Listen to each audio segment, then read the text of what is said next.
My talk tonight is called Artist as Muse. What does that mean? When I was asked to speak, when Kate contacted me, and I was so honored and delighted, and my former colleague from the Getty, where I was a curator for about almost 4 years, about 10 years ago, referred me to Kate, and she said, the topic is art. And I was like, great. I've been involved in the art world for about 25 years officially. And I said, you know, Kate, that's kind of like having a panel called What is the Meaning of Life? It's kind of broad. But I knew immediately what I wanted to talk about, because I've never participated in a TED or a TEDx event before, but I can already tell after being here for 1 hour that you are my people. This is my forum. Thank you so much. So I am an art historian by training. I am formerly a museum curator.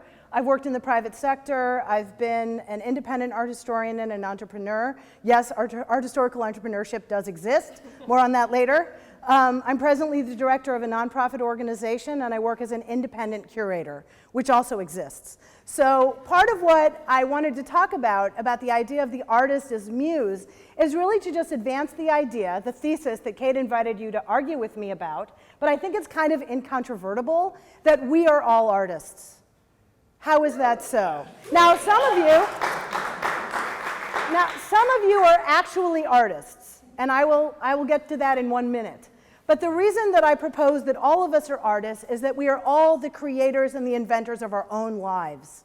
We are all here to make something out of, not necessarily nothing, but essentially all artists start with that premise. They create something out of nothing. They start with a blank canvas, the blob of material, an idea, and they create something. And so I'm inspired by artists, although I'm an art historian, and I think about art in a very historical way. I'm very engaged with living artists and with contemporary art, which is why I chose to talk about 3 artists who are no longer living, but their work does persist in our milieu, in our ideas. We see them in museums, we see them in exhibitions, and I'd like to ask at this point, who in the room is actually an artist? Stand up, please. Stand, the artists. Let us clap for the artists. Okay, stay standing. Who in the audience is art world adjacent? A dealer. Bill, thank you, Bill. A critic, a museum person, a gallery person, a curator person, a blogger person. Okay, who in the room, thank you, people. No, stay standing, you're standing. Who in the room likes art?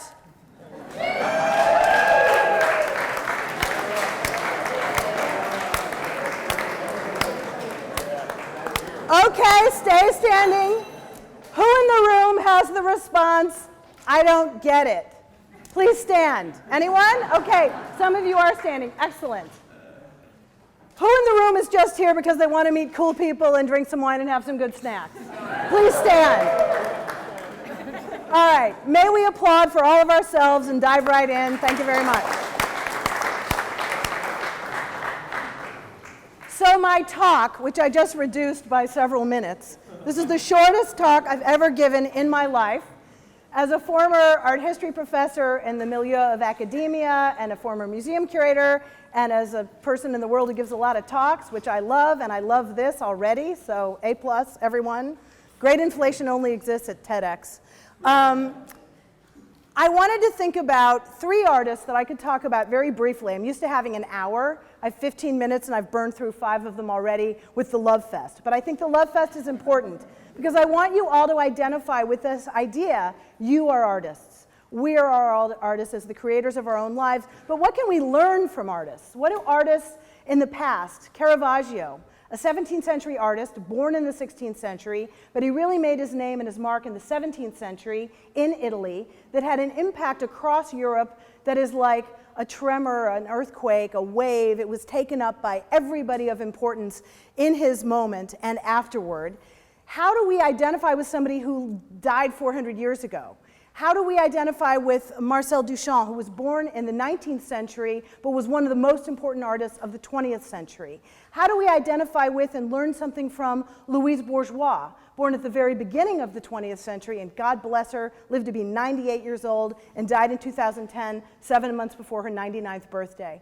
How do we learn from these artists? What can we take from them in our own lives? No matter what you do, no matter what we do in our day jobs, right? We all create something. And Louise Bourgeois made this incredible comment, I am not what I am what I do with my hands. And she didn't say I am what I make with my hands, I am what I do with my hands. It's about process, it's about the now. It's about what do you do with your hands, which we should all think about when you think about how we spend our time during the day at our jobs.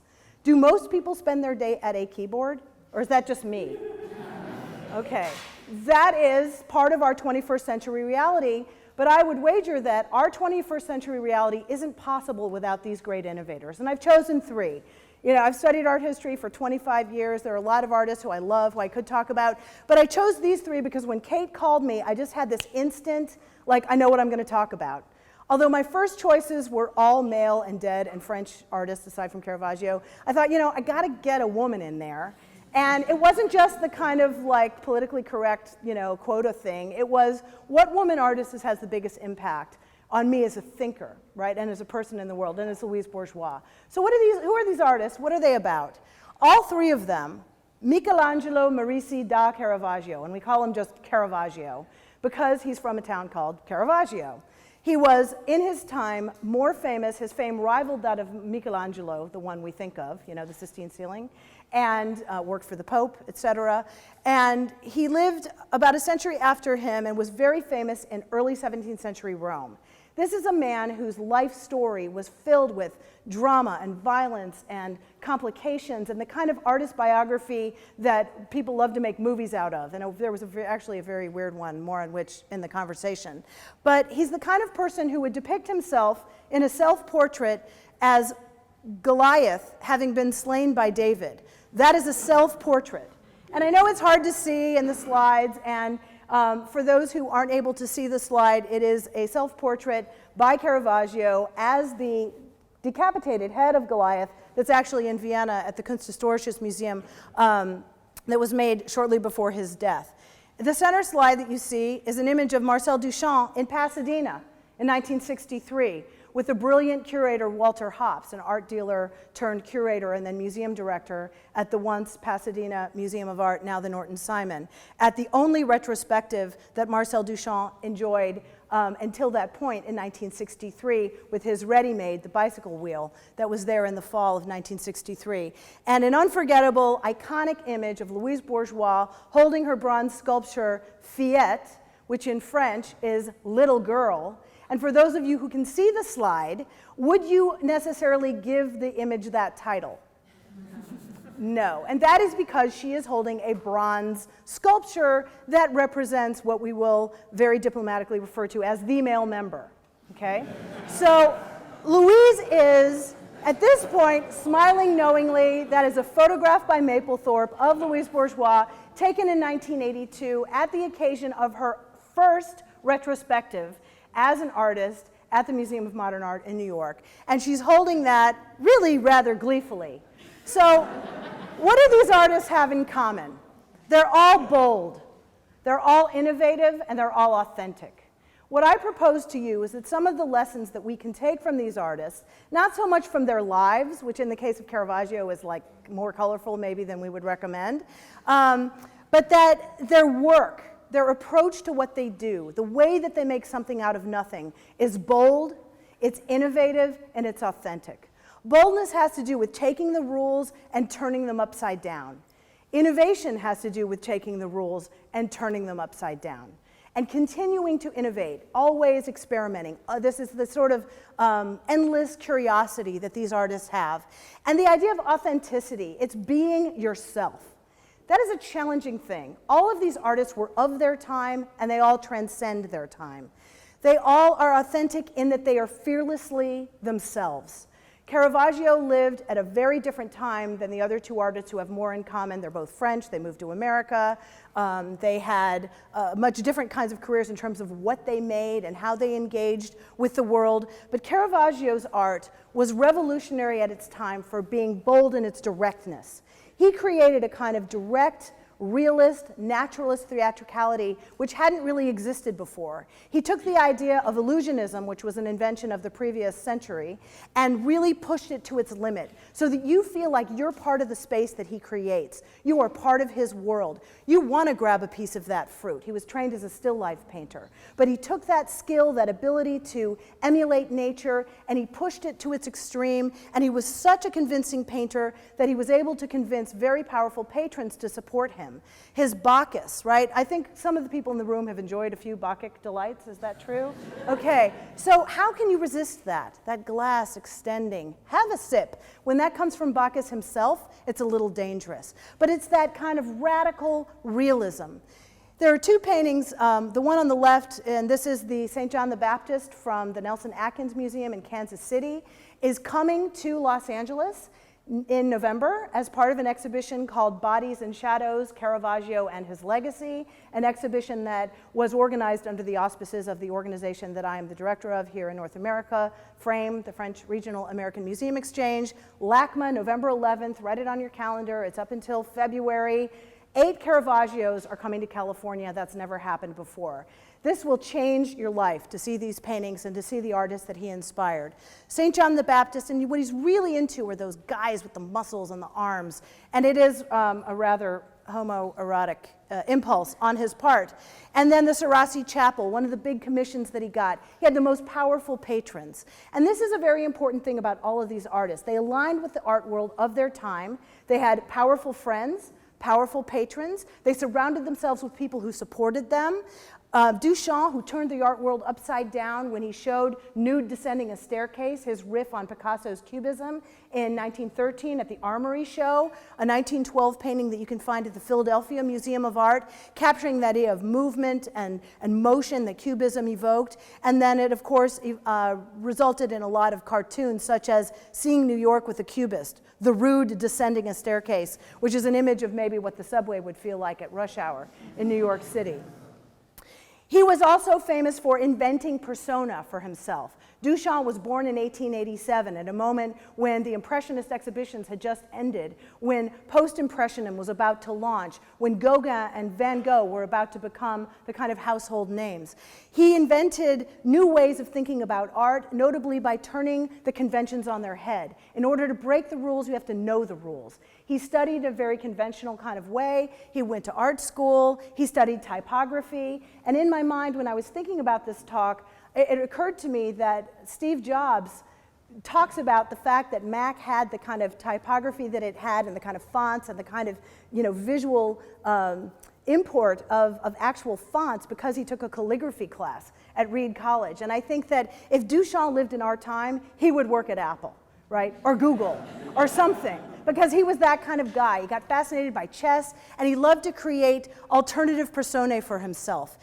He did the sculpture that you see on the right called Fountain in 1917, which was thrown out of a show organized by artists that was supposed to be democratic and like open. You could register for $1, and he got thrown out of that, Mutt. He created an identity for himself, Eros c'est la vie, as a woman. He like made up names for himself, and I can only think of our friend Jason Mousson or Hennessy Youngman, who actually has done riffs on Duchamp and Louise Bourgeois. I'm waiting for his Caravaggio. And then the great LHOQ, She Has a Hot Ass, of 1919. And here are some images from Pasadena in 1963 with Andy Warhol, who had a show in LA in 1962, and of course Dennis Hopper and Billy L. Bankston, and some images of Duchamp himself. And finally, in 12 seconds, Louise Bourgeois, whose family owned a tapestry restoration business. She was trained as a sculptor. Needlework was very important to her. She had a husband and 3 sons, and she made this image of the spider, which is a multiple. It exists in many versions. It's architecture, it's installation, it's public art. It's big, it's bronze, it's a spider. And I'm going to end with this quote from Louise about the spider because I've got 0 seconds and I'm really going to end. And the spider is an ode to my mother. She was my best friend. Like a spider, my mother was a weaver. My family was in the business of tapestry restoration, and my mother was in charge of the workshop. Like spiders, my mother was very clever. Spiders are friendly presences that eat mosquitoes. We know that mosquitoes spread diseases, and therefore are unwanted. So spiders are helpful and protective, just like my mother. And that spider is dominating a lot of really major landscapes in St. Petersburg, in London, at the Guggenheim, in Bilbao, in Washington, D.C., etc. And the final note that I will end on with a living artist in our midst, Chris Burden, who lives in Topanga Canyon. My final injunction to you of what we can learn from artists is be the light. Bring it. Bring your ideas, bring your innovation, bring your spirit of reinvention, of fearlessly being yourselves, of being bold, of being innovative, of being authentic. And please do visit our local cultural institutions. Thank you so much.